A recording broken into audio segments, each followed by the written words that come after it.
Prenons nos Bibles dans le livre de Luc.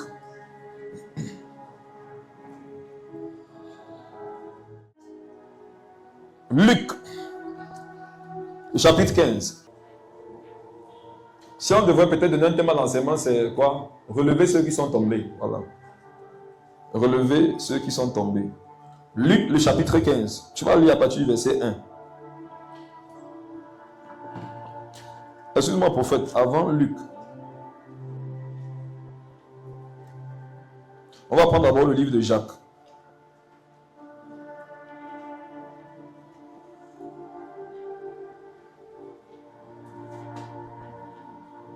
Jacques 3, à partir du verset 2. Jacques 3, à partir du verset 2. Nous branchons tous de plusieurs manières. Si quelqu'un ne branche point en parole, c'est un homme parfait, capable de tenir tout son corps en bride. Amen. Amen. La Bible dit que nous branchons tous. Et on précise en parole. Ça veut dire que sur la terre des hommes, il n'existe pas un seul qui ne branche pas. Nous tous nous branchons. Brancher, c'est quoi? Ce n'est pas péché. Amen. Parce qu'il y en a quand on dit que nous branchons tous, ils sont contents. Brancher, ce n'est pas péché. Péché, c'est volontairement faire des choses que tu sais que Dieu ne voudrait pas que tu fasses. Maintenant, brancher, c'est quoi? Brancher, c'est comme ce qu'on appelle un faux pas. Amen. Nous tous ici, nous savons marcher. Il peut arriver souvent que lorsque tu marches, tu piétines une pointe. En science, on dit que l'acte réflexe, après qu'un homme ait piétiné une pointe, c'est quoi? C'est le fléchissement. C'est ce qu'on dit en science. Et vous donnez un conseil, si vous voulez comprendre la parole de Dieu, aimez les sciences.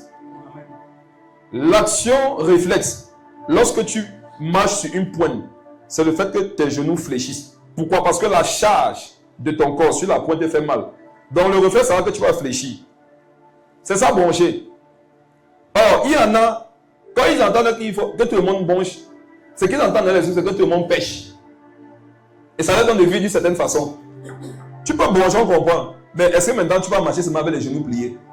C'est quelque chose qui peut arriver. Donc, broncher, c'est faire un faux pas pendant que tu marches avec le Seigneur Jésus. Ce n'est pas le fait de faire les faux pas volontairement. Et la Bible dit qu'en ce qui concerne le fait de faire les faux pas, nous tous, nous pouvons broncher. Nous tous, nous pouvons faire des erreurs. Il peut t'arriver de faire une erreur avec ta langue, par une action, par une motivation. Pourquoi je commence avec ce verset? Pour que pendant l'enseignement ou pendant les séries d'enseignements que nous aurons sur le sujet, qu'il n'y ait pas quelqu'un ici qui croit que lui, il est arrivé. Amen. Personne ici n'est encore arrivé. Si tu es arrivé, Jésus devait t'enlever. Pendant que tu es encore sur la terre, c'est le message même selon lequel il y a encore des choses que Jésus veut ôter de ta vie. Il y a des choses que Jésus veut te donner encore. Amen. Et retenez ça pourquoi? Parce que quiconque oublie que lui-même il bronche encore va être injuste envers les autres. Ayant en tête que tout le monde bronche. Maintenant, prenons Luc en question, Luc le chapitre 15. Il y a trop de vérités profondes dans ce passage. Lis à partir du verset 1. Vous allez voir que le problème qu'on va traiter pendant ce mois, c'est un problème qui existe depuis longtemps. Luc 15 à partir du verset 1. Vas-y. Tous les publicains et les gens de mauvaise vie s'approchaient de Jésus pour l'entendre. Et les pharisiens et les scribes murmuraient disant, cet homme accueille des gens de mauvaise vie, il mange avec eux. Relis ça. Et les pharisiens et les scribes murmuraient disant, cet homme accueille des gens de mauvaise vie, il mange avec eux. Le problème, c'est date depuis très longtemps. Lequel problème? Les pharisiens et les scribes à l'époque, c'est l'image de l'autorité religieuse. Amen. Donc, c'est normalement ceux qui étaient censés amener à Dieu les pécheurs. Mais déjà, ils se posaient ce problème. Leur problème, c'est quoi? C'est que cet homme fait quoi? Cet homme accueille des gens de mauvaise vie, il mange avec eux. Ça veut dire que dans leur sens, d'après eux, si Jésus était un homme de Dieu normal, il devrait faire quoi? Il devrait, ne pas accueillir les gens de mauvaise vie. 2, il ne devrait pas manger avec eux. Le même esprit là est dans l'église aujourd'hui. C'est l'esprit qui dit que tel frère est trop saint pour marcher avec tel autre frère qui est trop pécheur. La mentalité là existe jusqu'à aujourd'hui. En fait, ceux qui pensent qu'ils sont saints ont généralement très mal lorsqu'ils voient peut-être l'image de l'autorité de l'église marcher avec quelqu'un dont on connaît les défauts. Et il y en a ici, ils ont mal quand ils te voient être avec quelqu'un qu'on sait avoir une mauvaise vie. Dans leur tête, tu ne dois pas marcher avec la personne. Pourquoi? Parce que la personne est trop impure. Et toi, tu es trop pur. Bibliquement parlant, qui sont ceux qui avaient cette mentalité? Scribes et pharisiens. Maintenant, Jésus ne nous a pas appelés à être des pharisiens. Jésus nous a appelés à être ses disciples. Et c'est quoi un disciple? C'est celui qui voit ce que Jésus fait et il fait aussi. C'est quoi un pharisien? C'est quelqu'un qui juge que voici comment les choses devraient se passer. Il y en a ici, quand ils apprennent que tu as appelé telle personne, ça leur fait mal. Ils disent qu'il appelle telle personne, elle. N'est-ce pas, telle là, elle est perdue. N'est-ce pas, telle là, il n'y a plus d'espoir pour lui. Mais frère, Jésus est venu pour ceux qu'on a classés. Quand Jésus quittait le ciel, il a dit à un homme un jour que je ne suis pas venu pour ceux qui sont en bonne santé. Je suis venu pour qui? Pour ceux qui sont malades. Or, ceux que les pharisiens dénonçaient, c'était les malades. Les gens de mauvaise vie là, c'est qui? Ils sont malades. Et Jésus dit que c'est pour eux que je suis venu. Donc toi, tu dis marcher avec Dieu. Mais tu as mal de ce que Dieu, avec qui tu dis marcher, soit venu pour ceux qui sont perdus, pour ceux qui sont égarés. Il est invité par un autre pharisien un jour à manger. Et pendant qu'ils sont en train de manger, une prostituée est entrée. Une prostituée repentante même, hein, repentante. Parce qu'elle avait abandonné le péché. Elle a pleuré sur les pieds de Jésus, essuyé ses pieds avec ses cheveux et tout ça, parfumé. Et le monsieur dit dans son cœur que si cet homme était vraiment un prophète. Donc, votre capacité prophétique, non? Les gens vont remettre ça en question, pas parce que vous avez prophétisé faux, hein, mais parce qu'ils vous voient soutenir les gens qui sont dans de mauvaises postures. Regardez comment l'homme est méchant. Quelqu'un dit que tu n'es pas un homme de Dieu parce qu'il te voit marcher les gens de mauvaise vie. Posons-nous une question simple. Si on laisse les gens de mauvaise vie de leur côté, des gens de bonne vie de leur côté, comment est-ce qu'ils seront sauvés? Si cet homme était un prophète, il saurait de quelle espèce est cette femme, non? C'est justement parce qu'il était un prophète qu'il savait de quelle espèce elle était. Il a dit qu'il faut que je laisse qu'elle s'approche de moi. Amen. Tu remets la prophétie, l'état de prophète de Jésus parce qu'il a laissé approcher une pécheresse de lui. Or, c'est justement ça un prophète. Un prophète, c'est qui? C'est celui qui laisse approcher les gens de mauvaise vie de lui pour les amener à Jésus. Maintenant, je te pose une question. Est-ce que tu n'es pas de ceux qui trouvent souvent qu'on ne doit plus marcher avec elle? On ne doit plus parler avec elle. Parce que tel là vraiment... Et il y en a, donc, quand ils apprennent que tel a fait tel dégât, ils sont fiers parce qu'ils se disent que voilà, comme elle a fait tel dégât, non, on va s'éloigner d'elle. Vous êtes ici. Quand vous apprenez qu'on sait les méfaits d'un frère, d'une soeur, vous êtes heureux dans vos cœurs parce que vous vous dites que c'est l'occasion manifeste. Comme nous, on s'éloigne d'eux ou qu'on s'éloigne d'elle. Je te dis de la part de Dieu, rempli de miséricorde et d'amour. C'est parce qu'ils ont péché qu'on va plus s'approcher d'eux que toi qui es saint. Et peut te choquer un peu. Dieu a plus d'intimité avec ceux qui sont faibles qu'avec ceux qui sont forts. Pourquoi? Quand tu es fort, tu peux te défendre. Mais quand tu es faible, tu as besoin qu'on te protège. Jésus est le garde du corps des faibles. Quand tu as montré à Jésus que tu es trop fort, tu vas être ton propre garde du corps. Relis ça, que les gens comprennent. Et les pharisiens... Que les cœurs cessent d'être méchants. Et les pharisiens et les scribes murmuraient, disant, cet homme accueille des gens de mauvaise vie, il mange avec eux. Tu connais l'un de tes appels, ça a aidé les gens de mauvaise vie à connaître Jésus. Amen. Ça a mangé avec eux. Pourquoi Jésus dit, regardez, écoutez, les pharisiens disent, il accueille les gens de mauvaise vie et mange avec eux. Ça veut dire qu'à cette époque-là, il y en avait qui voulaient manger avec les pharisiens, les scribes, et ils refusaient. Les pharisiens et les scribes disaient que vous n'êtes pas dignes de manger à notre table, vous n'êtes pas saints comme nous. Vous êtes impurs, nous on est saints. Jésus est venu inviter tous ces gens à sa table. Rappelez-vous, le royaume de Dieu sera comparé à quoi? À un maître qui aura organisé un grand festin. Et il va envoyer inviter qui? Une catégorie de personnes qu'on n'invitait jamais aux tables. Les pharisiens et les scribes rejetaient les gens de leur table. Et la Bible nous dit que le royaume de Dieu, ça sera semblable à quoi? À Dieu qui va plutôt inviter les gens à sa table, à manger avec lui. Tu vois, il y a des personnes ici avec lesquelles tu ne manges jamais. Tu sais pourquoi? C'est parce que tu les as jugées dans ton cœur et condamnées. Je te pose une question. Pourquoi tu n'es jamais sorti manger avec X? Pourquoi tu sors seulement manger avec Y? Regarde, parce que X, non, dans ton cœur, tu l'as condamné. Si tu n'as pas condamné, pourquoi tu n'es jamais allé manger avec elle? Amen. Jésus est venu pour inviter les gens à manger à sa table. Quand les pharisiens voyaient ça, pourquoi ils avaient mal? Parce qu'ils disaient que si Jésus devait inviter quelqu'un, ça devrait être qui? Ça devrait être nous. De la même façon que toi, tu peux apprendre qu'il y a des frères qui sont sortis manger, tu as mal. Parce que dans ta tête, c'est avec toi qu'on devrait sortir. Quand tu juges bon que c'est avec toi qu'on doit sortir et pas avec les autres, il faut aller manger. C'est parce que dans ta tête, tu t'es établi comme étant le saint et les autres des pécheurs. Regarde, cherche quelqu'un, non? Aujourd'hui, bien en semaine, bien, je ne sais pas quand, ce mois. Quelqu'un avec qui tu n'es jamais parti manger quelque part, invite cette personne à manger. Amen. Amen. Les personnes avec lesquelles tu parles souvent là, laisse-les un peu. Prends une personne comme ça, que toi-même dans ton cœur, tu sais que tu avais à classer. Invite cette personne à manger. Il va savoir. Et toi, qu'on va inviter? Il va savoir. Commence pas à dire que donc, tu m'avais classé. Lui, il m'avait classé, ça fait quoi? Mais je suis aussi en train de mettre le message en pratique. Amen. Bon ou faux? Oui. Voilà, comment il fait donc pour pratiquer l'enseignement sans t'inviter? Et il ne faut pas faire comme si tu es choqué. Toi-même, tu as classé les gens. Chacun ici a classé au moins une personne. Si tu n'as classé personne, lève ta main. Et là-bas, Pierre. Chacun ici a au moins une personne dans sa tête, non? Pour faire quelque chose avec la personne, il faut que tu t'efforces un peu. Amen. Ça montre que dans ton cœur n'est pas encore pur. Et la Bible dit, heureux ceux qui ont les cœurs purs. Ils verront Dieu. Ne laisse pas que le comportement de quelqu'un affecte ton cœur. Ton cœur doit être pur, quels que soient les manquements de la personne.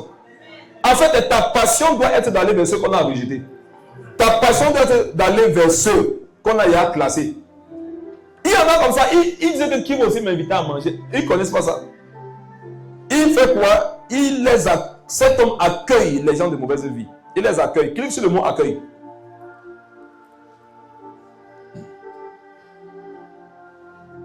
C'est un vieux problème, hein, Sébastien. Le problème que tu vois ici, c'est un vieux problème.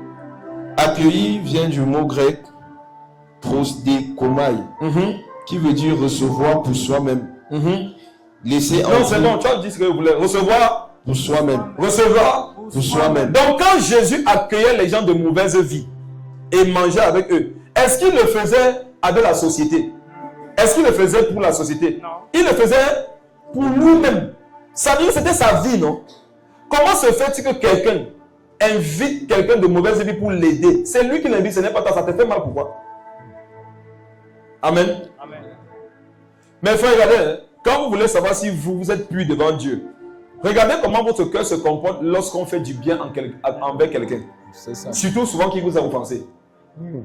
En fait, Jésus est venu sur la terre faire du bien à chacun d'entre nous. Pourtant, nous l'avions offensé. Qui ici peut me dire que depuis qu'il est né, il n'a jamais péché? Mais toi qui as péché, comment se fait-il que Jésus soit venu pour toi? Ça veut dire que tu l'as offensé, mais il t'a fait du bien, non? C'est la même chose qu'il voudrait qu'on fasse aussi. Et c'est ce qu'il a enseigné. Faites du bien à qui? À ceux qui vous font du bien. Faites du bien à ceux qui vous font du mal. Quand tu fais du bien à ceux qui te font du mal, en fait, tu donnes tout le pouvoir à Dieu de pouvoir toi te faire grâce et te bénir. Mais quand tu veux te venger de toi-même, tu t'attires des problèmes non seulement envers ton prochain, mais surtout envers Dieu. Donc ça, c'est un vieux problème. Ça existait depuis longtemps.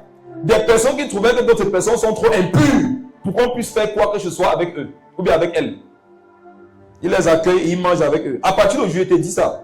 Dieu te met à cœur d'accueillir n'importe qui, d'aider n'importe qui, de manger n'importe qui. Toi, ne juge pas de toi-même. Si Dieu te convainc, fais-le. Généralement, derrière, il y a le salut de la personne qui veut toucher. Je ne sais pas si vous comprenez. Amen. Si Dieu avait fait pareillement avec nous, où serions-nous? Que serions-nous devenus? Lis le verset 3. Afin de la suite. Luc 15 à partir du verset 3. Mais il leur dit cette parabole. Quel homme d'entre vous, s'il a 100 brebis et qu'il en perd une, ne laisse les 99 autres dans le désert pour aller après celle qui est perdue jusqu'à ce qu'il l'a retrouvée? On va décortiquer ce passage. Quel homme d'entre vous, il est en train de s'adresser à qui? À ses disciples. Donc Jésus dit que lequel d'entre vous, mes disciples? Pour dire que ce que je vais expliquer là, ça ne concerne pas quelqu'un d'autre. Je parle à vous, mes disciples. Lequel d'entre vous, mes disciples, s'il a 100 brebis et que l'une s'égare, ne fera-t-il pas quoi? Il va laisser les 99 autres dans le désert, il va aller chercher celle qui s'est égarée. La réponse est quoi? Lequel d'entre vous ne ferait-il pas ça? Vous tous, vous le feriez, non? Donc toi qui es enfant de Dieu, je te le dis aussi. Si tu as 100 poules chez toi, une sort du poulailler, tu vas faire comment?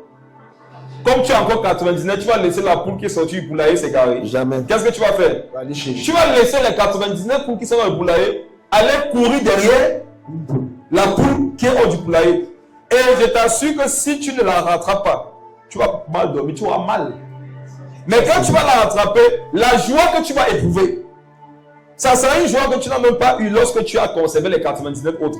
Décortiquons ce passage. Ok, il dit, quel homme d'entre vous, s'il a 100 brebis, est-ce que Jésus a dit 100 loups?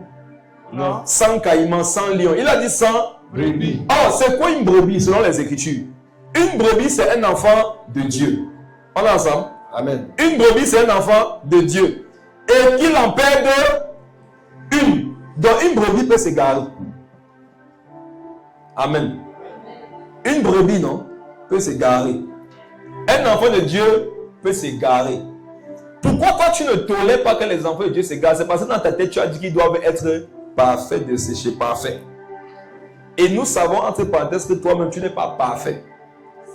Donc, qu'il se perd, il dit, et qu'il en perde une. Ne laisse les 99 autres où? C'est ça qui me dérange un peu. Il laisse les 99 autres où? Dans le désert. C'est quoi le désert, frère? C'est quoi le désert? N'est-ce pas l'image de la souffrance, du manque, du danger? Donc, le Dieu que nous avons choisi, Jésus en qui nous croyons, si nous sommes 100 et qu'un s'égare, il va laisser 99 où? Dans le désert. Selon Jean 10, nous sommes des brebis qui sont dans une bergerie. Mais lorsqu'il est question de partir sauver une âme qui s'est égarée, Jésus laisse les 99 autres où? Dans le désert. Qui veut connaître la différence entre la bergerie et le désert? Je vais vous enseigner la vérité, c'est pas... Vous êtes habitués, il y a quand même, à écouter les vérités lourdes. La différence entre la bergerie et le désert, c'est quoi? C'est la présence ou l'absence du berger. Dans la bergerie, lorsque le loup vient, on dit qu'il va voir qui? Le berger, il va fuir. En fait, une bergerie, non? Ou bien un désert, c'est une bergerie sans berger. Amen. Quand Jésus est là, c'est la bergerie. Mais quand il est absent, c'est le désert. Donc quand Jésus laisse les autres là dans le désert, c'est au risque de les perdre aussi. Comment Dieu peut risquer la vie de 99 personnes qui n'ont rien fait pour la vie d'une seule personne qui a mal fait? Et dit pourquoi? Parce que les vérités spirituelles intriguent. Je sais qu'il y a quelqu'un qui est en train de dire pourquoi Jésus ne ferme pas l'enclos. Même si Jésus te met dans le bunker, s'il n'est pas là, c'est le désert. Même si Jésus te met protégé par qui que ce soit, si lui-même il n'est pas là, tu es dans le désert. On comprend que l'abondance, les verts pâturages, les sources d'eau, c'est Jésus lui-même. Amen. Pourquoi Jésus peut risquer la vie de 99 qui n'ont rien fait pour celui qui a mal fait? C'est parce que le niveau d'amour qu'il faut, enfin le niveau d'amour que Jésus a pour un pécheur équivaut au niveau d'amour qu'il a pour 99 justes. Vous êtes libre de croire, vous êtes libre de ne pas croire. En fait, où il y a beaucoup de péché, l'amour de Dieu augmente. Vérité. Vous comprenez? Ça c'est... Supposons que tu as une moto, simplice. Hein? Tu as 1 million sur toi. Les gens te poursuivent pour t'agresser. Pendant que tu es en train de rouler 100 francs, sort de ta poche, ça tombe. Il te pose une question. Tu vas garer pour amasser 100 francs là. Tu vas faire comment? Tu continues. Pourquoi? Parce que 100 francs devant 1 million, c'est insignifiant. Dieu ne raisonne pas comme ça. Dieu peut risquer le monde entier si pour sauver une personne. C'est la raison pour laquelle tu dois savoir que tu as beaucoup de valeur aux yeux de Dieu. Amen. Et la valeur que tu as ne dépend pas de ce que les hommes t'ont dit. Arrêtez de mesurer votre valeur selon ce qu'on vous dit ou selon ce qu'on pense de vous. Votre valeur dépend de Dieu lui-même. Je dis souvent, et je ne suis pas le premier à le dire, si tu avais été le seul homme sur la terre, Jésus serait quand même venu mourir pour toi. Jésus n'est pas venu mourir parce qu'on était trop de pécheurs. Il est venu mourir parce qu'il t'avait vu toi. Jésus risque 99 personnes, brebis, pour une qui s'est égarée. Donc, l'amour que Jésus a pour un pécheur équivaut à l'amour qu'il a pour 99 pécheurs. Et toi, homme, tu raisonnes comme un humain. C'est pour ça que tu penses que ce n'est pas sage de risquer de perdre 99 pour un seul. Maintenant, les mamans ici vont mieux me comprendre. Même si une maman a accouché 50 enfants, quand un s'égare n'a pas réussi, elle a l'impression que les autres aussi, elle a tout échoué. La paix d'une mère, c'est de voir tous ses enfants debout. Quand il y a un seul qui n'a pas réussi, c'est comme si même la réussite des autres ne la comblait plus. Amen. Dieu est comme ça. Il peut voir 99 brebis qui sont droites. S'il y a une seule brebis qui est tordue, il va s'investir dans sa vie. Quand le corps est malade, on traite quelle partie du corps? La partie qui est malade, non? Est-ce qu'on vient s'investir sur la partie qui est en santé? On s'investit sur la partie qui est malade. Si tu te blesses au pouce, on ne va pas aller penser ton index. On va penser ton pouce. C'est ce que Jésus fait. Lorsque tu vas mal, lorsque tu traverses des difficultés, lorsque tu es tombé, il va plus s'investir dans ta vie. Et ceux qui sont droits, qui n'ont pas besoin de cet investissement, quand ils vont voir Jésus s'investir dans ta vie, ils vont avoir mal. Mais pourquoi moi qui ne fais rien de mal? Jésus ne s'investit pas dans ma vie comme ça. C'était ça l'attitude du grand frère du fils prodigue. Tant que moi je suis jamais tombé, tu m'as jamais fait ce que tu fais, mon petit frère. Jésus avait déjà fait une longue distance pour aller chercher les 99 brebis ou jamais. Il a fait cette distance pour la sœur qui s'était égarée. Donc je te dis de la part de Dieu. Si tu t'es égaré, non, sache que Jésus est à ta trousse. Quand tu tombes dans le péché, ce que sa femme va te dire, c'est que Dieu va te condamner. C'est faux. Si tu tombes, Dieu va te chercher. Au risque de perdre même ceux qui n'ont rien fait. Donc dans ta chute, il faut savoir que tu as en train de risquer la vie de certaines personnes. Relis le verset. Mais il leur dit cette parabole. Quel homme d'entre vous, s'il a 100 brebis et qu'il en perd une, ne laisse les 99 autres dans le désert pour aller après celle qui est perdue, jusqu'à ce qu'il la retrouve. Quand Jésus se lève pour aller à la quête d'un rétrograde, quand est-ce qu'il va revenir au niveau du désert? Jusqu'à ce qu'il la retrouve. Parlez fort. Jusqu'à ce qu'il la retrouve. Jusqu'à ce qu'il la retrouve. Quand vous méditez, comme je vous le dis souvent, prenez le temps. Si le berger n'est pas là, qui va donner la nourriture et l'eau aux 99 brebis? On a précisé que ces brebis sont dans le désert. Or, dans le désert, il n'y a que le berger pour avoir la sagesse de savoir où se trouvent les oasis. Où il va prendre un peu d'eau pour venir leur donner. Donc, si pendant 3 jours, il n'a pas retrouvé la brebis, les autres brebis passeront combien de jours sans manger, sans boire? Ça parle de quoi? Le jeûne. En fait, non. L'état dans lequel les 99 brebis doivent être lorsqu'elles ont constaté qu'une d'elles s'est égarée, c'est d'entrer dans le jeûne et dans la prière.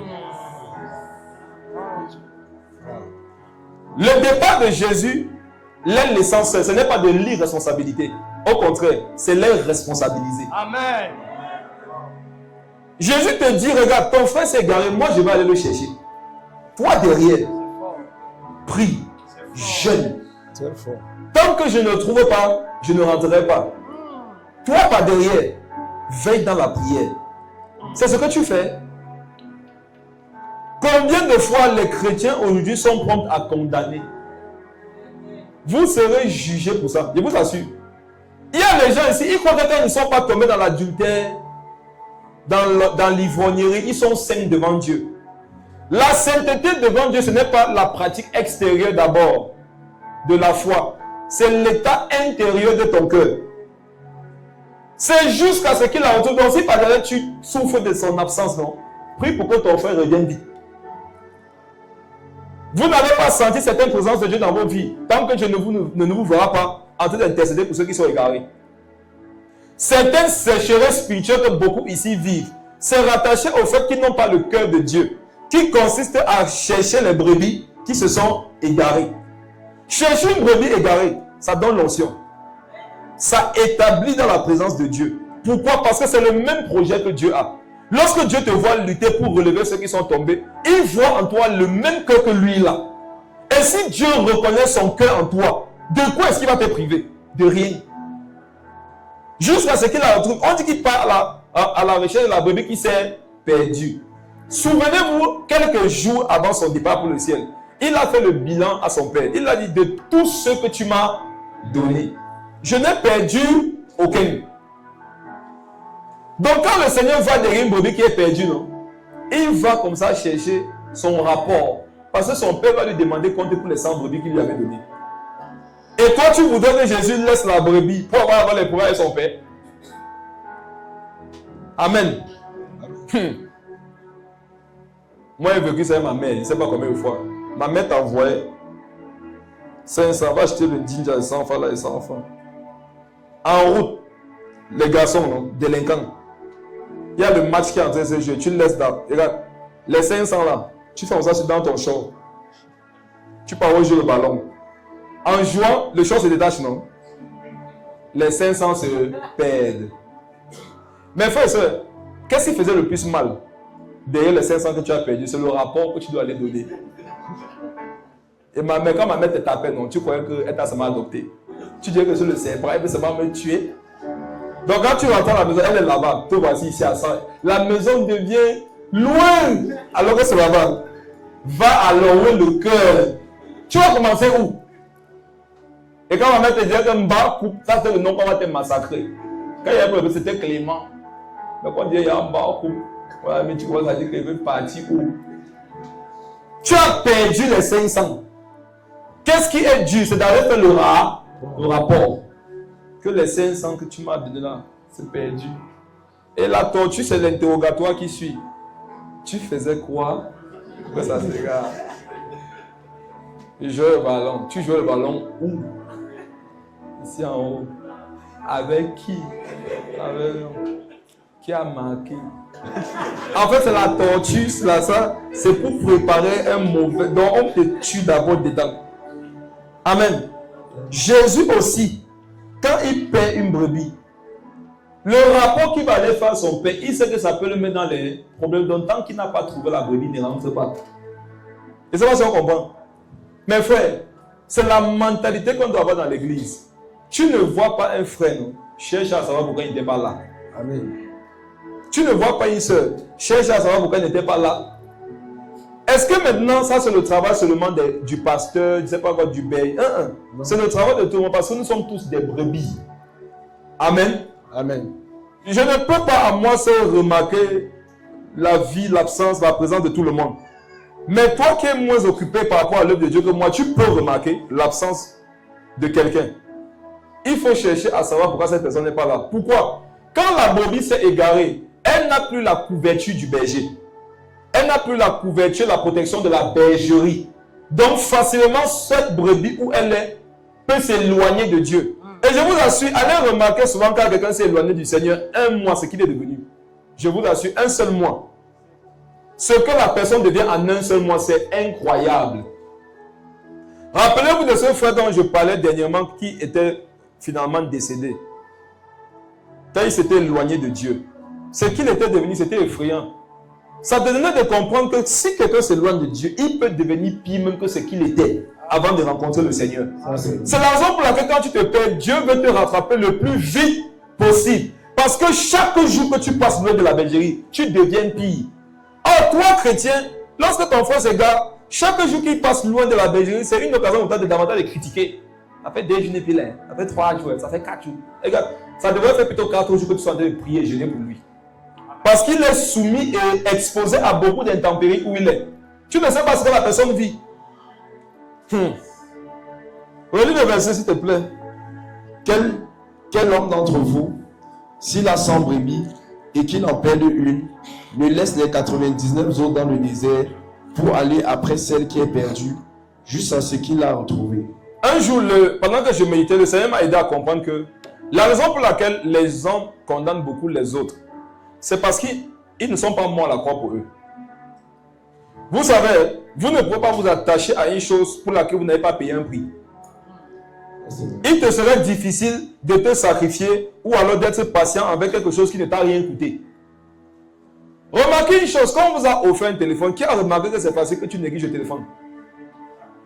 Mais quand tu as lutté, travaillé dur, tu as économisé ton argent pendant des mois, tu es parti acheter le téléphone avec ton propre argent, et t'assure, même quand quelqu'un veut débrancher ça parce qu'il a vu que c'est à 100%, tu le laisses. Moi, je vais débrancher mon téléphone. Qui a remarqué que l'homme est comme ça? Donc, on s'attache à ce qu'on a eu en payant un prix. Pourquoi Dieu ne peut pas facilement laisser une brebis s'égarer? Parce qu'il est mort pour cette brebis. Amen. On a pincé ses mains, ses côtes, ses pieds à cause de cette brebis. Toi, on t'a fait quoi? C'est pour ça que toi, tu es prompt à passer à autre chose.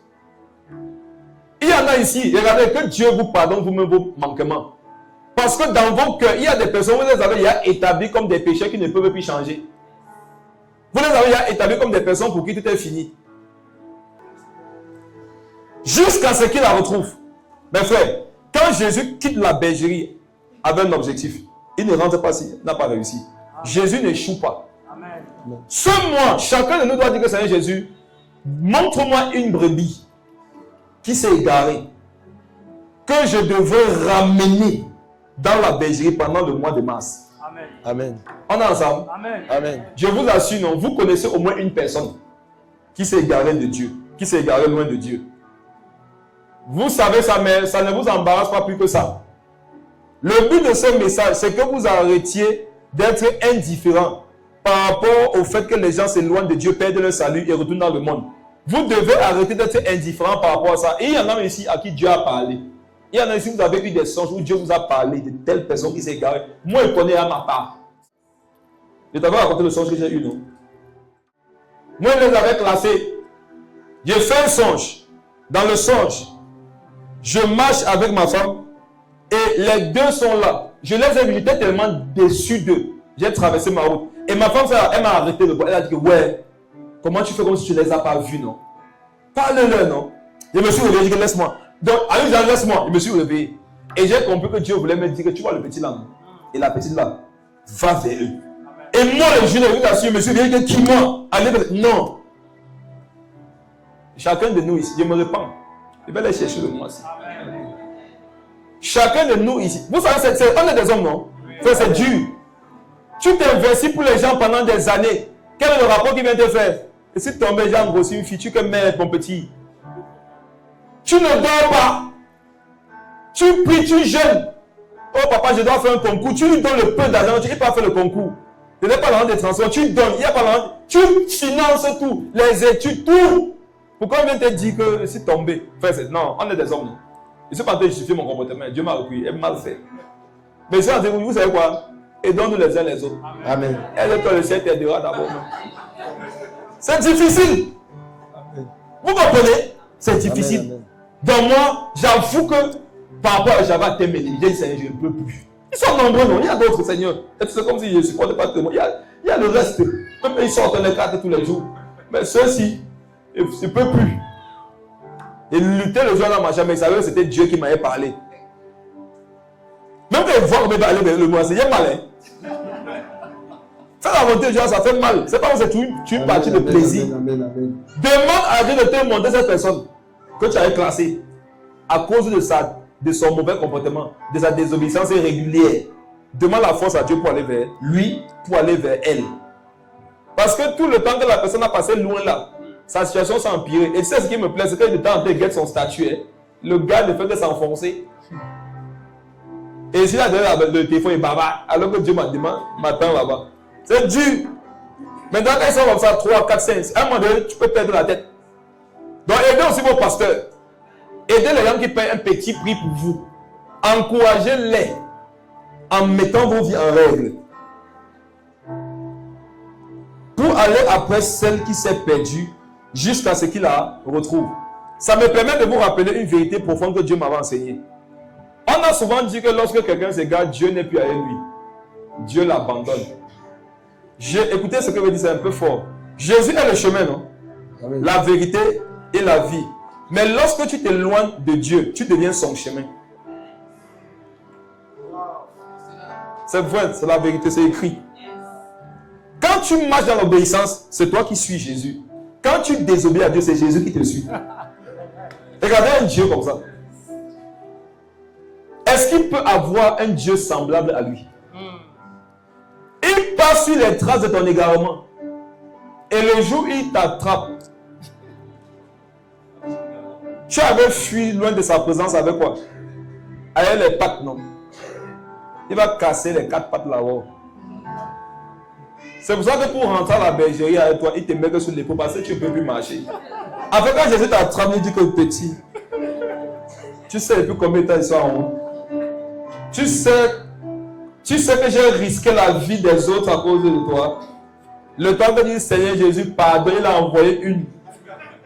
Seigneur, je ne veux plus faire, il a envoyé 2. Pendant que tu te relèves, tu vois que tes pattes là, tout est boyé. Il te porte même. C'est l'image de la correction. Hein? Il te met sur les épaules. Pour dire que quand Jésus te trouve, il ne dit pas que ouais, mon bébé. La miséricorde et l'amour, ce n'est pas de cajoler le pécheur. C'est de le chercher où il est, non. Être ferme et de le ramener avec un esprit de douceur. Et la douceur, ce n'est pas le calme. La douceur, parfois, manifestée par la fermeté. On dit qu'il la met sur ses épaules. Pourquoi il la met aussi sur ses épaules? Parce qu'il est fier. L'épaule, c'est la partie de l'homme où lorsqu'il est élevé, on vient déposer les galons. Lorsqu'on doit t'élever en société, qu'est-ce qu'on fait? On dépose les galons sur ta tête, sur tes épaules. Donc quand Jésus met une brebis sur ses épaules, l'image qui est cachée derrière ça, c'est qu'il a pris de la puissance. Il a augmenté en gloire et en autorité dans le spirituel. Je vous assure, mes frères et sœurs, chaque fois que vous relevez quelqu'un qui était tombé, spirituellement parlant, vous avez une promotion. Amen. Je sais de quoi je vous parle. Quand Dieu te voit t'investir pour relever quelqu'un qui est tombé dans la foi, tu ne peux pas relever cette personne sans que Dieu ne te fasse grâce. Et je vais vous montrer les versets. Il y a beaucoup de versets qui en parlent. Lis la suite. Verset 5. Lorsqu'il a retrouvé, il la met avec joie sur ses épaules. Il la met avec joie sur ses épaules. Je vais dire autre chose encore. Quand Jésus a retrouvé cette brebis, il la met sur ses épaules ou bien il la met avec joie. Il la met avec joie. Il parle. Vous savez, dans les choses qui procurent la joie au Seigneur, non? Il y a les gens qui s'égarent. Enfin, les gens qui s'égarent donnent une joie à Dieu. Quand tu dis ça, les gens qui sont déséquilibrés, ils disent Seigneur, non, regarde, il veut te donner la joie. Donc, tu seras joyeux tous les jours. Je ne parle pas des gens qui pratiquent le péché. Je te parle de quelqu'un qui se sanctifie, mais qui a fait un faux pas. Il y a une joie quand Dieu le retrouve, il le met sur ses épaules. Parce que l'autre qui pratique volontairement et consciemment le péché, lui, ce qu'il éprouve, ce qu'il fait éprouver au Seigneur, c'est la tristesse et la colère. Il la met avec joie sur ses épaules. J'aimerais dire à quelqu'un qui est tombé, c'est que si tu te relèves, non, tu vas mettre la joie dans le cœur de Dieu. Tu es tombé, c'est vrai, mais tu dis que si tu te relèves, tu auras procuré de la joie au Seigneur. Et la Bible nous dit qu'il y a souvent une chose pour laquelle il y a la joie au Seigneur, c'est quand un pécheur se répand. Donc quand tu te relèves d'une chute, la joie qu'il y a au ciel, c'est la même joie qu'il y a lorsqu'il y a quelqu'un qui a donné sa vie au Seigneur. Amen. Amen. Lis la suite. Et de retour à la maison, il appelle ses amis et ses voisins et leur dit: réjouissez-vous avec moi, car j'ai retrouvé ma brebis qui était perdue. Amen. Amen. Je vais encore dire quelque chose de plus fort. On dit que de retour à la maison, qu'est-ce qu'il fait? Relis ça, s'il te plaît. Et de retour à la maison, il appelle ses amis et ses voisins et il leur dit: réjouissez-vous avec moi, car j'ai retrouvé ma brebis qui était perdue. Amen. Amen. Écoutez ça attentivement. Ça veut dire que quand il fait une fête pour une brebis qu'il a retrouvée. En fait, la suite avec le fils prodigue nous montre que quand il est venu, il a vraiment fait la fête au point de tuer des animaux. Parce que le fils aîné s'est plaint. Il lui a dit que moi qui a toujours obéi à tes commandements, qui ne me suis jamais détourné de toi, tu ne m'as jamais donné quoi? Un seul chevreau pour que je le mange à mes amis. Mais lorsqu'est venu ton fils qui était perdu, pour lui tu organises une fête. Ça veut dire que quand le fils qui s'était perdu est revenu, on a tué les animaux pour faire la fête. Écoutez ce que veut dire là, c'est pour... Quand on retrouve une brebis, on fait la fête en faisant quoi? En tuant d'autres brebis. Qu'est-ce que ça veut dire? Ça veut dire que pendant que Jésus passe chercher une brebis, certains peuvent se perdre. Jésus est troublant. En fait, la fête là, non, de celui qui était mort maintenant, qui est venu à la vie, peut faire que ceux qui étaient en vie meurent.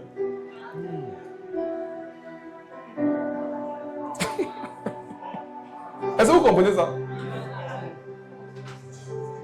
Tu étais en vie, non? Juste à ce que ton frère te perde. Quand Jésus parle au trouvé, il dit que bon, où est-elle? Tu es là, on mange. Pour se réjouir de son frère qui s'était perdu. Je peux développer ça. Je développe ça. Je contextualise pour que vous compreniez ça simplement. Et il y en a dans l'église. Ils sont enfants de Dieu. Lorsqu'ils apprennent que certaines personnes sont perdues, ils sont fiers. Ils sont fiers. Je vous dis, ils sont fiers. Maintenant, quand Jésus les laisse, il passe chercher la brebis qui s'est perdue. Il revient avec la brebis. C'est l'image selon laquelle la brebis qui était perdue désormais vit, non? Et maintenant, lui qui vivait, quand il voit ça, non, il a mal. Il est mort. Oui. En fait, il a mal, non? De voir Dieu relever quelqu'un qui était tombé. Il est mort spirituellement. Le Seigneur, en sauvant certaines personnes, a tué d'autres. En fait, dans sauver, c'est que pourquoi? Vous êtes ici. Et ce sont ceux qui pensent qu'ils sont spirituels qui pensent comme ça. Ce sont ceux qui croient qu'ils sont arrivés. Ils trouvent normal peut-être que tu dises que bon, j'ai un temps de causerie avec elle, on va prier. Mais quand ça avait été, on dit qu'avec elle, tu pries avec elle. L'impur. Voilà que dans la fête, pendant qu'on est en train de se réjouir, il y en a qui meurent. Ils ne prennent pas plaisir à ce qui se passe. Exactement comme l'aîné du fils prodigue. Il n'était pas heureux de ce que son frère qui était perdu. On n'a pas dit son ennemi, hein. Son qui? Son frère.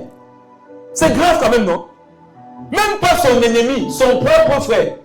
Je vais vous dire, mes frères, quel homme normal, son frère se perd, non? On le retrouve, il se fâche. Tu es pas un sorcier? Non, parlons, dis non. C'est pas ça la sorcellerie. C'est la vraie sorcellerie. Il y a les foyers, ça va un peu bien chez eux. Quand ils apprennent que les foyers des autres, ça ne va pas, ils sont fiers.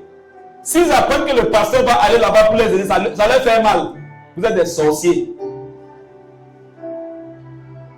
Et leurs finances, ça va un peu bien.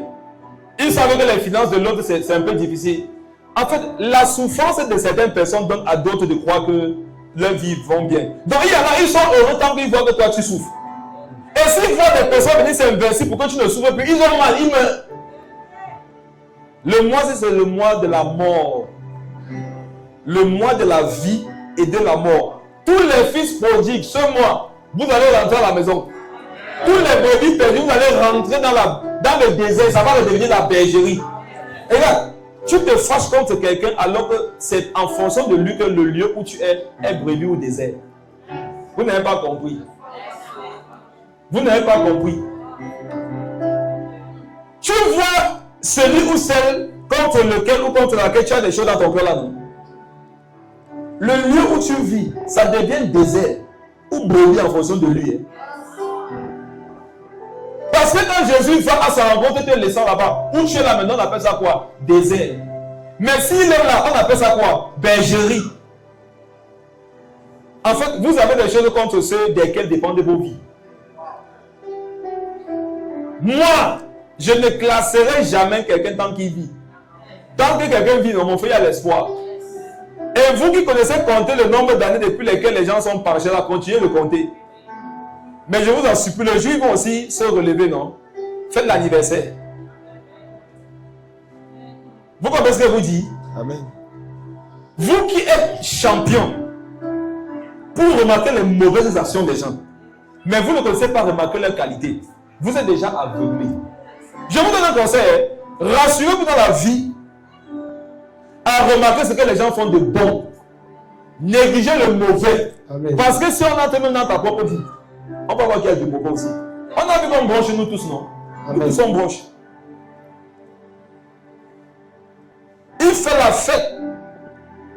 Décide de ne pas être des brebis qui vont mourir lorsque Dieu donne la vie à certaines qui étaient mortes. Jésus dit que le royaume sera semblable à un maître qui est sorti chercher des ouvriers. Mon frère, c'est son champ. Amen. Amen. C'est son argent. Amen. Il prend déjà à la première heure et il prend certaines à la dernière heure. Il avait dit aux gens de la première heure que je vais vous donner un denier. Il prend les gens à la dernière heure. Il leur donne aussi un denier. Ceux qu'on a pris à la première heure se fâchent. Alors qu'on leur a donné ce qu'on leur devait. Ils se fâchent pourquoi? Pas parce qu'on a pris leur argent, mais parce qu'on a fait du bien à quelqu'un à côté d'eux. La sorcellerie, c'est que on fasse du bien à quelqu'un, non? Ça te fait mal.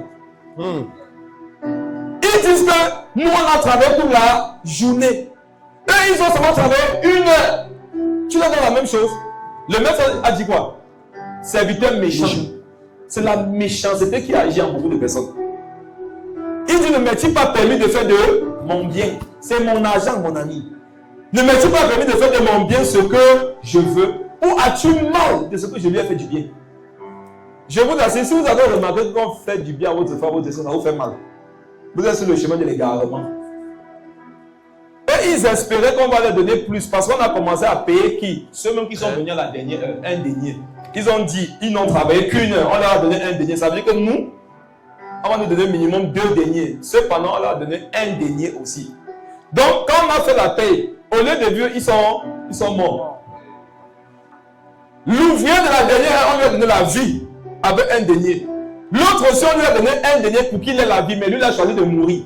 En fait, la mort, là, non, c'est toi qui choisis, c'est même pas Dieu qui te tue. Bon, faux. C'est toi qui choisis. Quand ton cœur te fait mal par rapport au bien que Dieu fait à quelqu'un, regarde, qui décide que ça te fasse mal, c'est toi-même. Même quand les gens se marient, il y a des gens qui souffrent. Vous ne parlez pas, non? Comme si ça ne vous concerne pas. Ça, c'est vrai. Vous êtes ici. Il y a des sœurs, je vous assure, je suis dans le cœur de quelqu'un. Il y a des sœurs qui, dans leur cœur, disent qu'elles méritent le mariage plus que d'autres. Donc, elles apprennent que tes pas se marier. Parce que mince, la sœur, n'évangélise même pas. La sœur, ne donne même pas les offrandes comme moi. La sœur, se fait passer, elle fait passer. Regarde, tu n'as pas compris le cœur de Dieu. C'est justement parce qu'elle ne fait pas ça, non, que Dieu lui a accordé la grâce là. Et si toi, tu ne fais pas aussi comme elle, pour que Dieu t'accorde la même grâce, toi, quand tu ne vas pas faire, Dieu va peut-être te punir. Il va peut-être te corriger. Parce qu'avec les matures, on est mature. Avec les faibles, on est faible. Paul disait qu'avec les autres, je me compromets selon leur état. Je vous en supplie. Purifiez vos cœurs. Purifiez vos cœurs.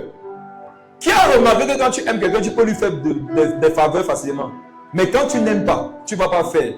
Voici le piège dans l'histoire. Parfois, la personne contre laquelle tu as des choses dans ton cœur et envers laquelle tu ne veux pas faire de bonnes choses, Dieu l'aime. Et Dieu veut lui faire du bien. Et le comportement de Dieu envers la personne ne dépend pas de ta vie personnelle avec elle. Vous pensez que quand le Seigneur doit s'investir dans la vie de quelqu'un, il va d'abord venir vérifier nos relations avec la personne. Tu es qui? Il y en a qui seraient même tentés de dire à Dieu que Seigneur, pourquoi je ne vais pas avoir consulté? Je prie et je prophétise au nom de Jésus. Vous tous qu'on a classé là, la grâce et la faveur sur vous ce mois. Amen. Il dit que c'est la faveur, non? La grâce de Dieu sur vous ce mois. Amen. Les gens disent que les anciens... Dieu n'est pas là pour les gens bons, il est pour les mauvais. Et les bons ont mal quand Dieu est là pour les mauvais. Dieu n'est pas là pour les gens qui sont en santé. Regarde, si tu es en santé, pas au ciel. Nous là non, nous sommes malades. C'est pour nous que Jésus est venu. S'il savait de quelle espèce est cette femme, il sait maintenant la femme, elle reste en route. C'est parce que Jésus sait qu'elle reste en route qu'il a permis à cette femme de s'approcher de lui. Le pharisien murmurait contre la dame, mais après avoir murmuré contre elle, qu'est-ce qu'elle gagne? Le pharisien n'a même pas élevé une prière. De la même façon qu'il a murmuré dans son cœur, il pouvait prier dans son cœur pour elle. Il pouvait prier dans son cœur que Seigneur, vraiment, accorde ta grâce à cette femme pendant qu'elle est à côté de Jésus. Non, c'est que non, Jésus ne devrait pas. Et les gens comme ça, tentez de leur donner l'autorité, ils vont tuer les brebis du Seigneur. Il y en a ici, vous-même vous connaissez vos cœurs, vous savez, il y en a, si on leur donne ma place il y a un mois, vous n'allez trouver personne ici à l'église. Ils vont tuer tout le monde. Quoi? Toi, tu as fait quoi? Tu es maudit. Toi, tu as fait quoi? Tu n'as même pas cru. Quoi, toi, non, tu n'as pas le Saint-Esprit. Toi, tu as le Saint-Esprit. On voit les fruits. On voit bien les fruits. Et pendant que tu murmures, tu critiques, j'ai envie de te poser une question. Où sont les fruits? Où sont les âmes que tu as gagnées? Jésus nous envoie sauver les âmes. Ça veut dire que les âmes là sont comment? Perdus, non? Qu'est-ce qui te surprend que les gens soient perdus? Alors que Jésus t'envoie vers eux parce qu'elles sont perdues, les âmes. Jésus t'envoie sauver les âmes perdues, mais quand tu arrives, tu vois les âmes perdues, tu dis, wow, elles sont perdues, hein? C'est parce qu'elles sont perdues que Jésus t'a envoyé. Que toi, tu les sauves. Je vous communique ma passion au nom de Jésus. Regardez, relevez les gens. Fortifiez-les. C'est facile.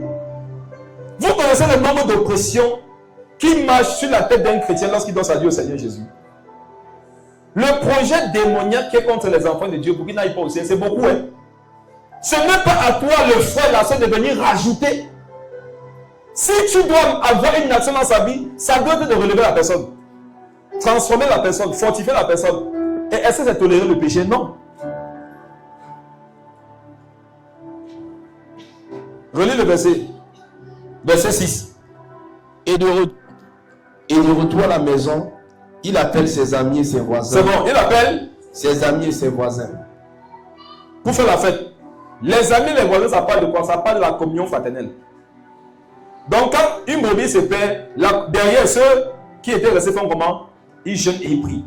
Et maintenant, quand toi qui étais parti chercher un frère, une soeur, tu l'as ramené, qu'est-ce que tu dois faire? Appelle ceux qui étaient en prière et en jeûne.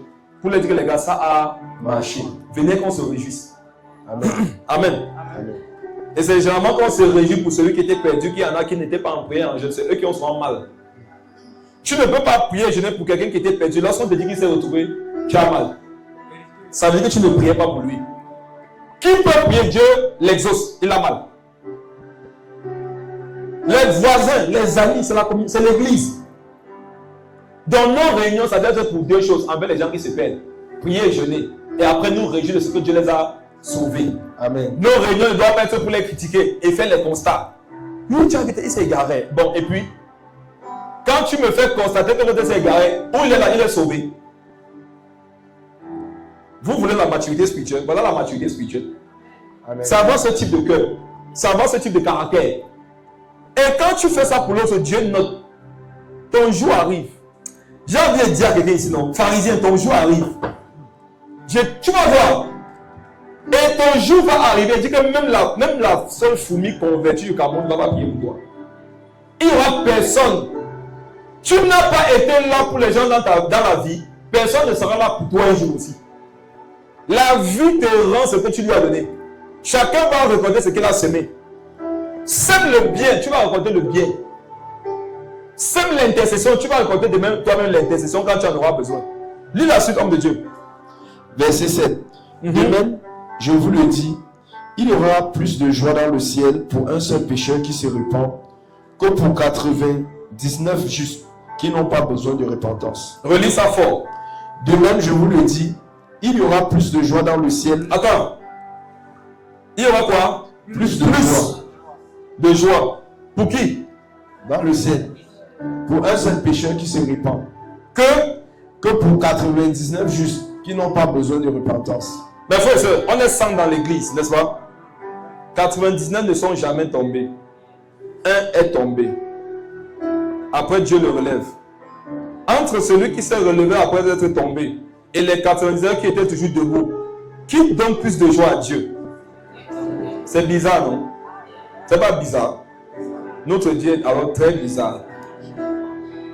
Donc quand Dieu voit les 99 qui ne sont jamais tombés, il dit waouh. Quand il voit ceux qui étaient tombés, il dit waouh. Amen. Amen. Dieu est heureux de voir les gens se relever. Quand toi tu vois que tu es plutôt heureux de voir les gens tomber, tu as un problème. Il y a même, c'est quand ils apprennent qu'on est sur le plan d'aider quelqu'un sur le plan social, ils ont mal. Parce que leur joie vient de ce qu'ils savent que toi ta vie est comme ça. Parce que c'est simple, il y a les gens que non. Leur joie, c'est de savoir qu'ils touchent 400 000 le mois, toi tu touches 200 000. En fait, tant qu'il te dépasse, il est heureux. Le jour où il apprend que Dieu a un projet pour que tu touches 1 million, il se sent menacé. Cousin de Lucifer. On va contre le vent. Le bon cœur veut toujours le meilleur même pour les autres. Amen.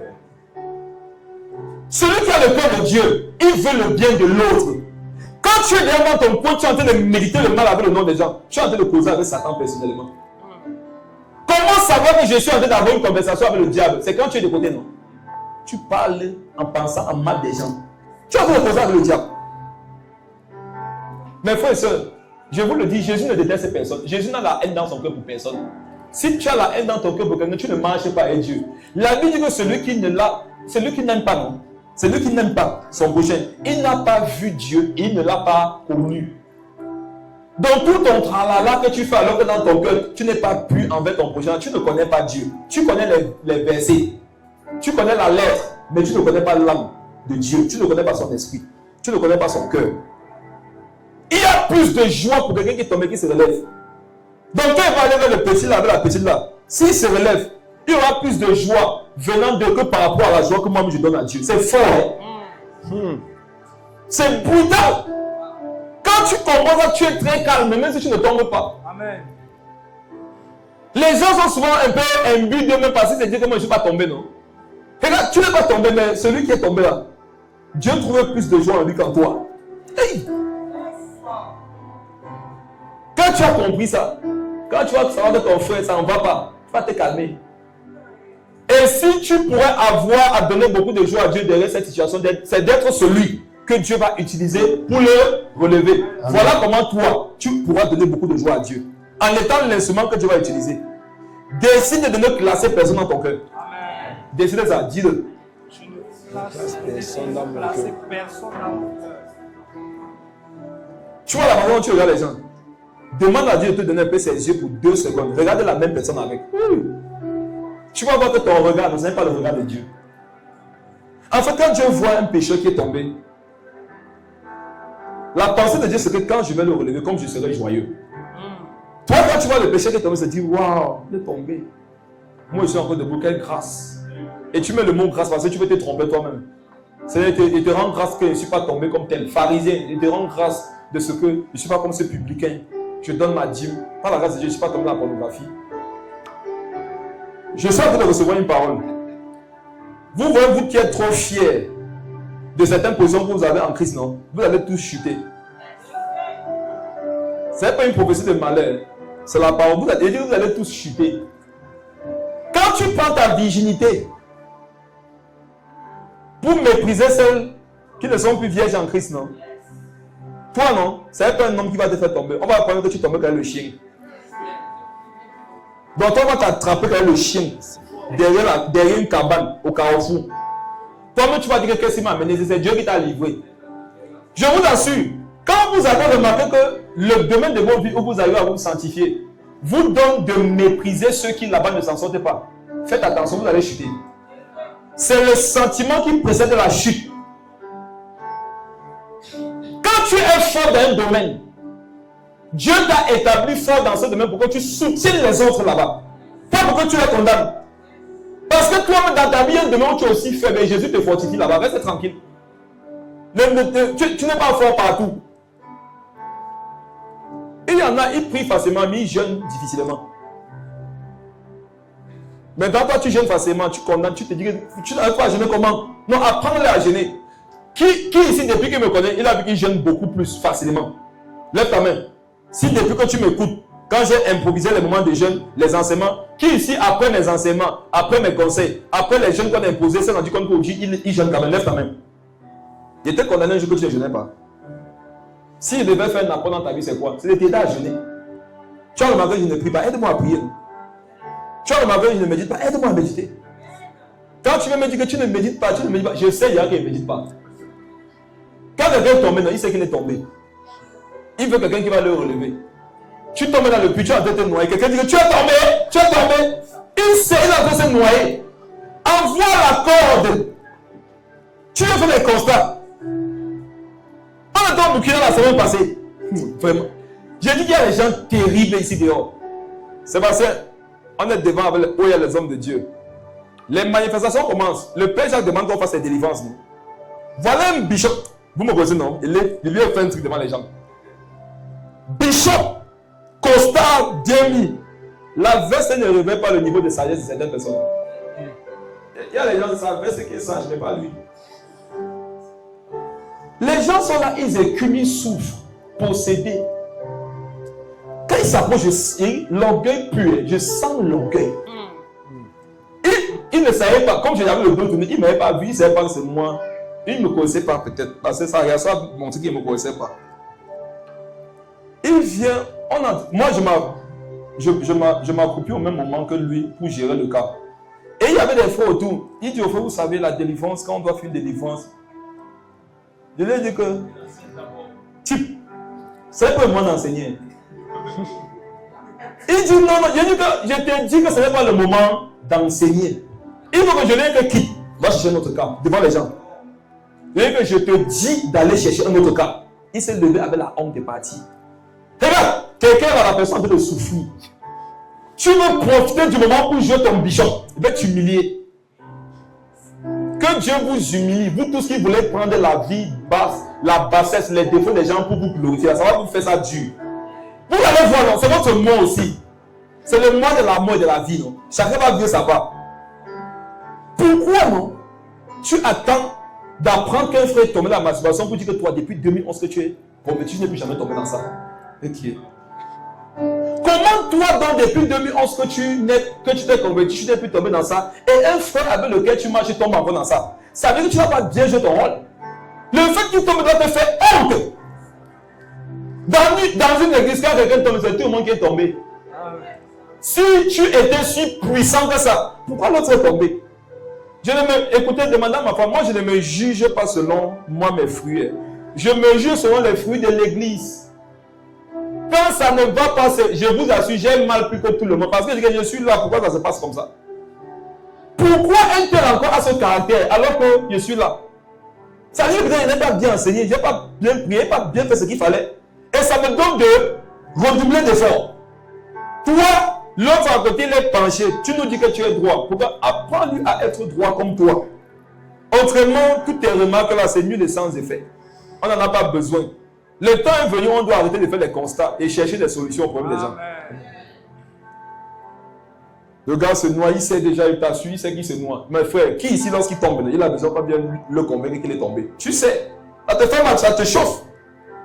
Tu souffres déjà de ça. Relis le verset là, homme de Dieu. De même, je vous le dis, il y aura plus de joie dans le ciel pour un seul pécheur qui se répand que pour 99 justes qui n'ont pas besoin de repentance. Vous qui étiez à la veille, j'ai expliqué un verset ici l'autre jour. C'était ce verset. Il y a de la joie pour un pécheur. Et je vous ferai comprendre que la joie, c'est pour le pécheur. Mais qui a procuré la joie? C'est celui qui l'a relevé. Amen. Donc quand un frère s'égare, non, j'ai la possibilité d'être celui qui va être le plus honoré par rapport à sa situation. Comme j'ai aussi la possibilité d'être celui qui va mourir après que Dieu lui ait fait grâce. Je ne sais pas si vous comprenez. Quand un frère tombe, si moi je le relève, par mon canal, il y aura eu de la joie au ciel. Mais si j'ai mal de ce que Dieu l'a relevé, parce que Dieu a utilisé quelqu'un, moi je vais mourir. À toi maintenant de faire le choix. Quand un frère va tomber, ou tu vas mourir, ou tu vas procurer beaucoup de joie au ciel. Et si tu as procuré beaucoup de joie au ciel, Dieu va dire que c'est grâce à qui qu'il y a de la joie ici actuellement. On va dire que c'est grâce à elle. Il va dire, souvenez-vous d'elle. Quels sont ses besoins actuellement? Quels sont ses propres combats? Faites-lui grâce aussi. Voilà comment ça fonctionne. C'est pour ça que la Bible dit que Dieu dit, il manifeste sa miséricorde envers qui exerce la miséricorde. La miséricorde, c'est de relever celui qui est tombé. Et quand tu relèves quelqu'un qui est tombé, Dieu va venir te relever toi-même dans tous les domaines de ta vie où tu avais besoin d'être relevé. Voilà Dieu. Faites le bon choix. Le bon choix, c'est d'être celui qui va aller relever l'autre. Parce que si tu ne fais pas ça, tu vas plutôt avoir mal. Tu vas plutôt mourir après que Dieu l'a relevé. Lis la suite. Verset 8. Ou quelle femme, si elle a 6 drachmes et qu'elle en perd une, n'allume une lampe, ne balaie la maison et ne cherche avec soin jusqu'à ce qu'elle l'a retrouvé. Point. Il prend une autre parabole pour expliquer la même vérité. Une femme a combien de tranches? 6. 10, autant pour moi. Et on dit que quelqu'un paie une, qu'est-ce qui se passe? Écoutez, hein, la femme c'est qui? C'est l'église. On est ensemble? Amen. Est-ce que vous avez moi? Est-ce que vous m'écoutez? Amen. La femme c'est l'église. Écoutez quelque chose que Dieu fait quand quelqu'un se perd dans l'église. Une branche c'est qui? C'est une brebis. Se perd dans l'église. Qu'est-ce que l'église fait, prophète? Verset 8. Oh. Verset 8. Oui. Ou quelle femme, si elle a 10 drachmes et qu'elle en perd une, Qu'elle en perd une. Ne fait quoi? n'allume une lampe. Attends. L'église, c'est la femme en question. La femme en question, c'est l'église. La branche qui s'est perdue, c'est une brebis du Seigneur dans l'église. Et on dit que c'est quand la brebis se perd qu'on allume la lampe. Donc le fait que la brebis se perde nous révèle qu'on était dans le noir. C'est quand certaines personnes se perdent qu'on peut se rendre compte que nous là, on est dans les ténèbres. Ça, c'est vrai. Simplice. Il y a les gens, ils commettent certaines bêtises, non? Tu peux pas en retraite. C'est quand tu peux en retraite que Dieu te dit que non, vous êtes organisé. C'est quand tu peux en retraite que Dieu te dit que vous ne priez pas. C'est quand tu peux en retraite que Dieu dit que vous là, vous êtes divisés. C'est vrai. Donc on était dans les ténèbres. Mais Dieu est passé par toi pour nous le révéler. Une branche perdue. Amen. Lis la suite. N'allume une lampe. Oui. Ne balaie la maison. Ne balaie la maison. Ça veut dire que la maison là, non? C'était comment? C'était sale. Allons prendre notre passage. Bon, je vais citer, je vais parler. Jésus dit que lorsqu'il y a un démon dans un corps, si on chasse le démon, il ne sait ni où aller. Il part errer ça et là. S'il ne trouve pas de repos, qu'est-ce qu'il fait? Il revient dans la maison dans laquelle il était. S'il voit que la maison comment? Balayée et ornée. Quand le démon était là, on l'a chassé. Et comme on l'a chassé, on appelle ça balayer la maison. Si quand une brebis se perd, c'est là qu'on balaye la maison, ça veut dire que certaines brebis perdues vont nous révéler qu'il y a les démons au milieu de nous. Quand on chasse le démon, la maison est balayée. Yeah. Donc si quand une brebis se perd, maintenant on dit qu'elle balaye la maison. On comprend par là que une brebis souvent va se perdre, une branche va se perdre. Et c'est par là que nous allons avoir la révélation qu'au milieu de nous, il y a une activité démoniaque. Si personne ne se perd, on va voir que tout va bien. Mais c'est souvent quand tu apprends que quelque chose arrive à la tête que tu dis que ça c'est une manifestation démoniaque. Donc ça veut dire qu'on était ensemble comme ça, il y avait cette manifestation, on ne savait pas. Est-ce que là on doit condamner la branche perdue? On doit plutôt rendre grâce à Dieu pour sa vie. Parce que grâce à cette branche, maintenant on va apporter non seulement la lumière, mais on va aussi nettoyer l'église. Parfois les ténèbres que ça va venir exposer, c'était que toi personnellement, non, ton cœur était à noir. Comme on l'a vu précédemment. Pourquoi une brebis se perd? Comment une branche se perd? Mais lorsqu'on la trouve, toi tu as mal. Ça veut dire que tu étais dans les ténèbres. Ça veut dire que ton cœur avait besoin d'être balayé, avait besoin d'être nettoyé. Lis la suite, homme de Dieu. Ne balaie la maison et ne cherche avec soin jusqu'à ce qu'elle la retrouve. Jusqu'à ce qu'elle la retrouve comme le berger. Le berger c'était Jésus. Jusqu'à ce qu'il retrouve la brebis. Et voici maintenant l'église qui suit le même cheminement, le même modèle. Jusqu'à ce qu'elle la retrouve. En haut c'est qui? Jusqu'à ce qu'il la retrouve. Jésus. En bas c'est qui? Jusqu'à ce qu'elle la retrouve. L'église. Donc une église normale, comme Jésus, doit s'investir pour que toutes les âmes qui étaient perdues se relèvent et soient retrouvées. Et ça sera souvent la révélation qu'au milieu de nous, il y avait des choses qui n'étaient pas correctes. Qui ici reconnaît qu'il a déjà perdu une chose? Non. Ça lui a plutôt révélé qu'il était négligent. Tu as vraiment perdu une chose, mais la révélation que tu as, c'est que tu étais négligent. Je dormais à l'époque avec le frère étudiant quelque part. En Guaïkele. Il est où? Tu vas te rappeler. Il avait son ordinateur sur la table. Il y avait quoi d'autre? On avait pris deux choses, quoi.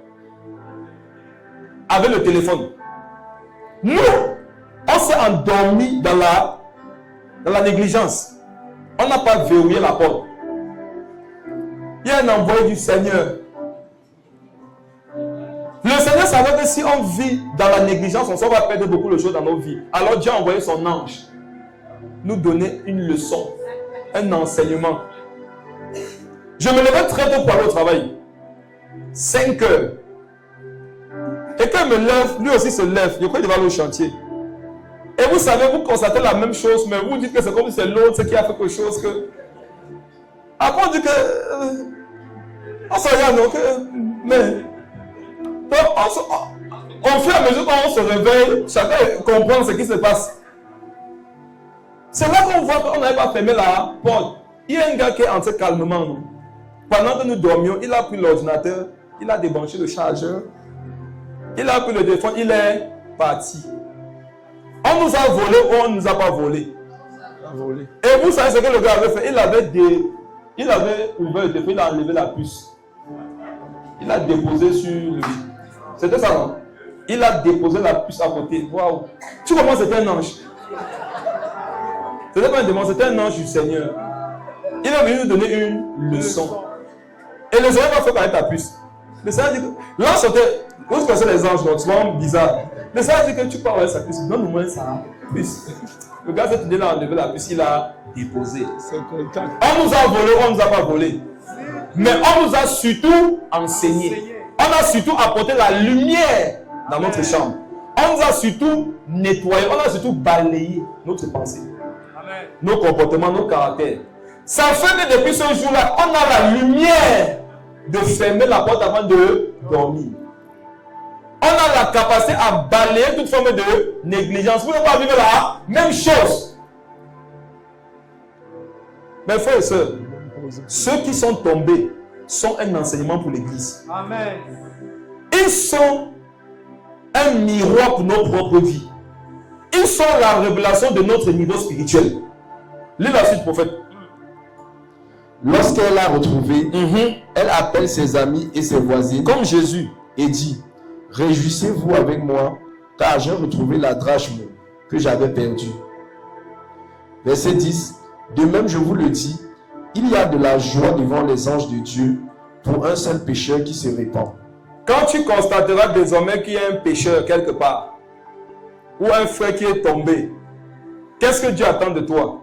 Que tu entres en prière, en jeûne, que tu ailles à sa recherche, et que tu ne reviennes pas sans l'avoir retrouvé. C'est comme ça qu'il y aura de la joie au ciel. On comprend par là que Dieu nous appelle à faire quoi? À faire qu'il y ait la joie dans son cœur. Ton ministère, c'est de faire que Dieu ressente de la joie. Dieu veut ressentir de la joie. Il nous a montré par quel moyen on peut lui donner de la joie. C'est envers, non pas celui qui est parfait, mais envers celui qui, comme toi, peut tomber ou est tombé. Amen. Je posais, ça c'est le titre. On va prier. Je vous ai donné le titre du mois. C'est dans ça que Dieu va nous amener. Et je vous assure, si ça établit ce que ça doit établir, c'est-à-dire l'unité, le cœur de Dieu, l'amour, l'intercession, le jeûne dans l'église, on sera une église forte. Il y a trop de choses que Dieu m'a enseigné sur ce sujet. Je vais partager le maximum avec vous pendant ces 4 ou 5 dimanches. Je pense que ça va faire 5 dimanches. Amen.